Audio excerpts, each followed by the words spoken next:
Hi friends, எல்லாருக்கும் வணக்கம். Welcome to Keethu cooks. இன்றைக்கி நம்ம ரொம்ப டேஸ்டியான ஹோட்டல் ஸ்டைலில், அதாவது ரெஸ்டாரண்ட் ஸ்டைலில் அதே டேஸ்ட்டில் ரொம்ப சூப்பராக வீட்டிலையே பன்னீர் பட்டர் மஷ்ரூம் கிரேவி எப்படி பண்ணலாம் அப்படிங்கிறத நம்ம பார்க்கலாம். ரொம்ப சூப்பராக வந்திருக்குங்க, அருமையான டேஸ்ட்டு.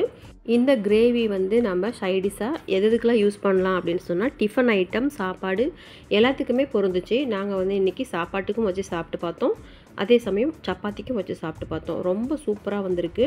அழகாக வீட்லேயே நம்ம செஞ்சு சாப்பிட்லாம். ரெஸ்டாரண்ட் ஸ்டைலில் அதே டேஸ்ட்டில் நமக்கு கிடைக்கும், கொஞ்சம் கூட காம்ப்ரமைஸ்டே இல்லாமல். என்னோடய வீடியோ நீங்கள் முதல் முறையாக பார்க்குறீங்க அப்படின்னா கண்டிப்பாக ஒரு லைக் பண்ணிவிட்டு என்னோடய சேனலை சப்ஸ்கிரைப் பண்ணி வச்சுக்கோங்க. கூடவே இருக்க பெல் ஐக்கானில் ஆல் ஆப்ஷனை கிளிக் பண்ணி வச்சுக்கோங்க. என்னோடய வீடியோ உங்களுக்கு வந்து சேரும். வாங்க இப்போ ரெசிபி பார்க்கலாம். ஒரு சின்ன கடாயில் 2 டீஸ்பூன் குக்கிங் ஆயில் விட்டுக்கலாம்.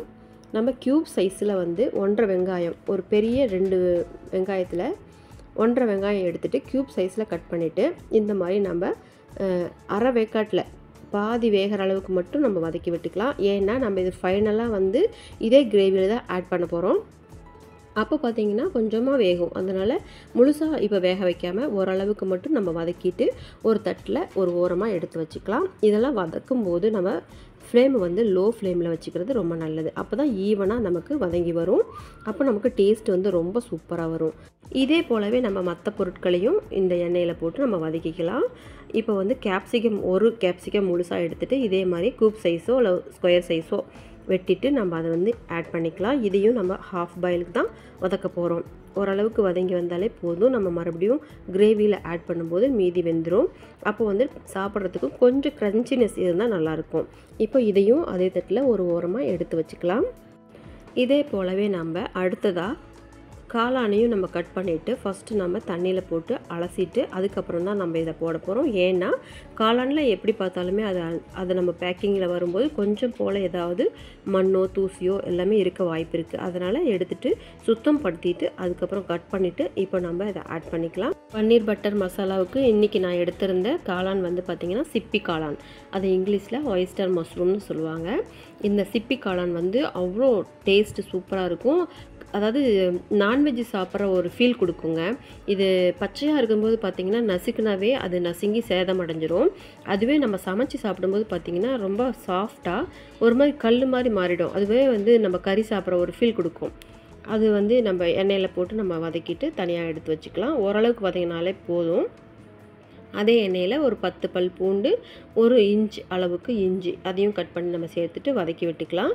கூடவே வந்து 1/2 டீஸ்பூன் சீரகம், 1/2 டீஸ்பூன் மிளகு அதையும் ஆட் பண்ணிக்கலாம். ஆட் பண்ணிவிட்டு அதையும் நம்ம வதக்கி விட்டுக்கலாம். எல்லாமே வதக்கும் போது லோ ஃப்ளேமில் இருந்தால் நல்லது. இந்த வதங்குற பொருள் கூடவே 20 எண்ணிக்கை கொண்ட கேஷ்யூ நட்ஸ் சேர்த்துக்கலாம். அதாவது முந்திரி பருப்பையும் ஆட் பண்ணிக்கலாம். இதெல்லாம் சேர்த்து நம்ம வதக்கி விட்டுட்டு கூடவே வந்து வெங்காயம் ஒரு பெரிய வெங்காயம் கட் பண்ணால் போதுங்க. அது வந்து நம்ம ஒரு ரஃப்பாக கட் பண்ணிக்கலாம். எப்படியும் நம்ம வதக்கி அரைக்கத்தான் போகிறோம். கூடவே வந்து ஒரு தக்காளியை சாப் பண்ணி அதையும் ஆட் பண்ணிக்கலாம். எல்லாமே சேர்த்து நல்லா வதங்கி வரட்டும்.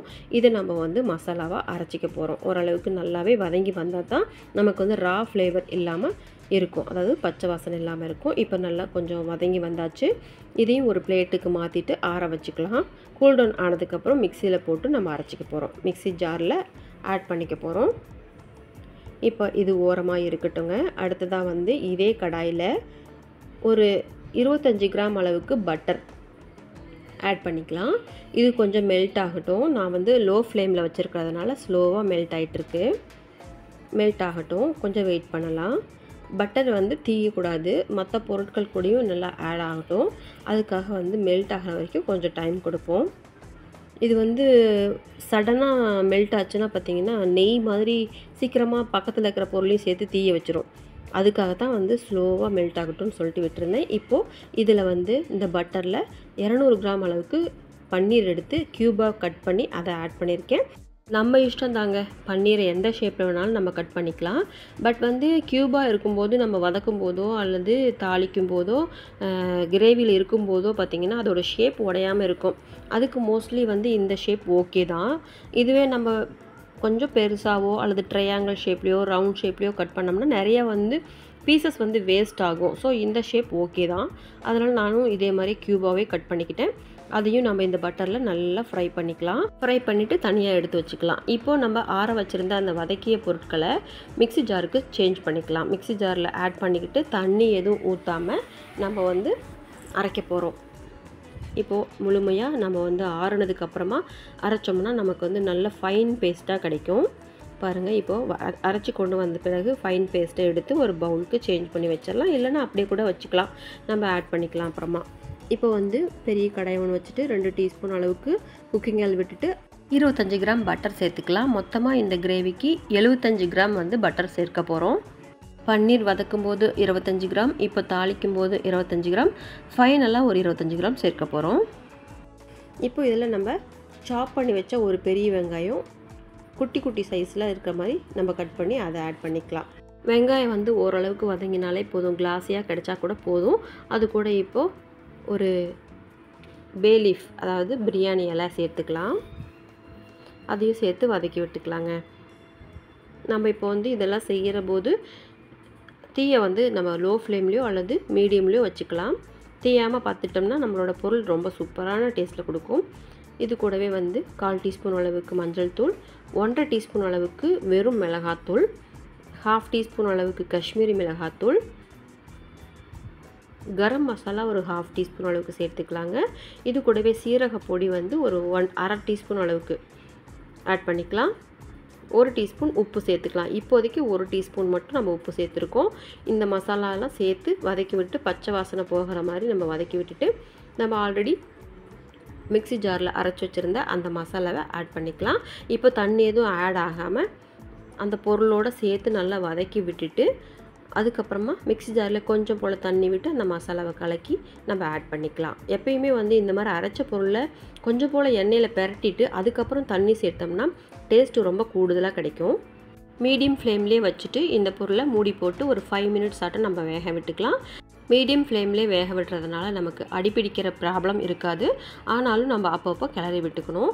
இப்போது நம்ம இந்த கிரேவி ஓரளவுக்கு நல்லா கொதித்து வந்ததுக்கப்புறம் பச்சை வாசனையும் போனதுக்கப்புறம் நம்ம முன்னமே வந்து எண்ணெயிலையும் வெண்ணெயிலையும் வதக்கி வச்ச ஒவ்வொரு பொருளையும் இந்த கிரேவியில் ஆட் பண்ணிக்கலாங்க. ஏன்னா கிரேவியோட ரா ஃப்ளேவர் போனதுக்கப்புறம் நம்ம ஆல்ரெடி வதக்கி வச்ச இந்த இன்க்ரீடியன்ட்ஸ் எல்லாமே ஆட் பண்ணிக்கலாம். ஒன்று ஆட் பண்ணதுக்கப்புறமா பார்த்திங்கன்னா கொஞ்சம் ஓரளவுக்கு திக்னஸ் கிடச்சிரும்.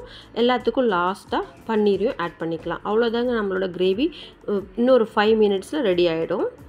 ரொம்ப சூப்பராக சிம்பிளாக செஞ்சு முடிச்சாச்சு. இப்போ ஓவராலாக வந்து மறுபடியும் மூடி போட்டு மூடி வேக விட்டுக்கலாம்.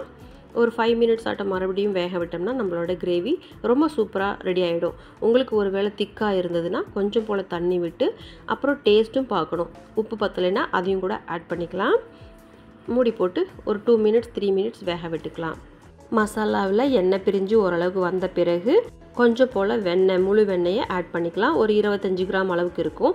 மொத்தமாக நம்ம வந்து இந்த கிரேவிக்கு ஒரு 75 கிராம்ஸ் அளவுக்கு வெண்ணெயை ஆட் பண்ணியிருக்கோம். இப்போ நல்லா கிளறி விட்டுட்டு மல்லித்தலை தூவி நம்ம பரிமாறிக்கலாம். ரொம்ப சூப்பராக, ரொம்ப சிம்பிளாக, அதே சமயம் ரொம்ப டேஸ்டியாக நம்ம செஞ்சு முடிச்சாச்சு.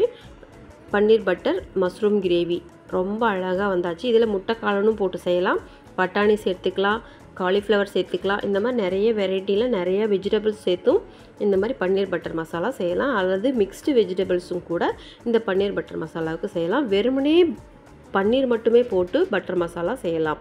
நமக்கு நம்மளோட இஷ்டம்தான். நமக்கு எந்த காய் கிடைக்குதோ அதை வச்சு நம்ம இந்த மாதிரி ரெடி பண்ணிக்கலாம்.